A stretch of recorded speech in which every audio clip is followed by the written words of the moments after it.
ছোটবেলায় বাবার হাতটা স্পর্শ করলে খুব শক্ত লাগতো, কিন্তু আজ বড় হয়ে বুঝি ওই শক্ত হাতে লুকিয়েছিল যত্ন, স্নেহ আর নিঃস্বার্থ ভালোবাসা। বাবা, তুমি আছো বলে আমরা আজ এত দূর আসতে পেরেছি। আসসালামু আলাইকুম প্রিয় হ্যাপি ফ্যামিলির আপনজনরা। আজকে অনেকদিন যাবৎ বাবার চুল দাড়ি কাটা হয়নি, তাই আজকে ভাবলাম আমার দুই ভাই মিলে বাবার চুল দাড়িগুলো কেটে দিই। এতে বাবা অনেক খুশি হবে।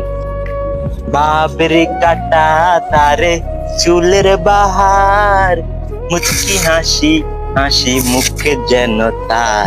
এই আপনি চুলের ওয়ালা ও পানে যাবি ওয়ালা, দিলে বড় জ্বালা রে পানে যাবি ওয়ালা, দিলে বড় জ্বালা রে পানে যাবি ওয়ালা।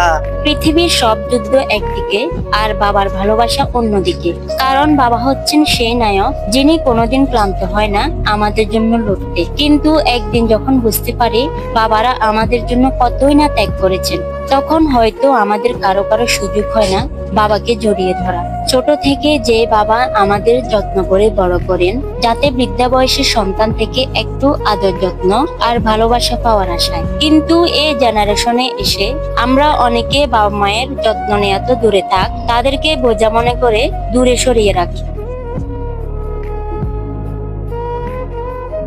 এরপর বাবার জন্য কাপড় চোপড় নিয়ে দুই ভাই মিলে গোসল করতে নিয়ে যায় আমাদের পুকুরে।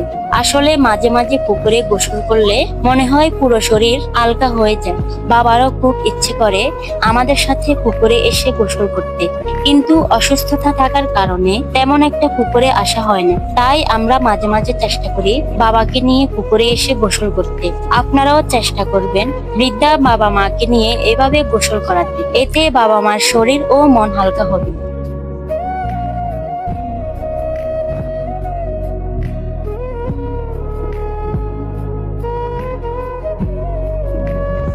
তারপর বাবাকে গোসল করানোর পর দুই ভাই মিলে শৈশবের কথা মনে করে দুষ্টুমির ছলে সাঁতার কেটে সময়টা উপভোগ করি।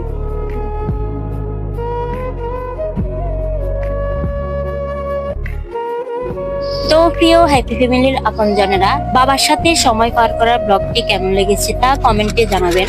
সবাইকে ধন্যবাদ।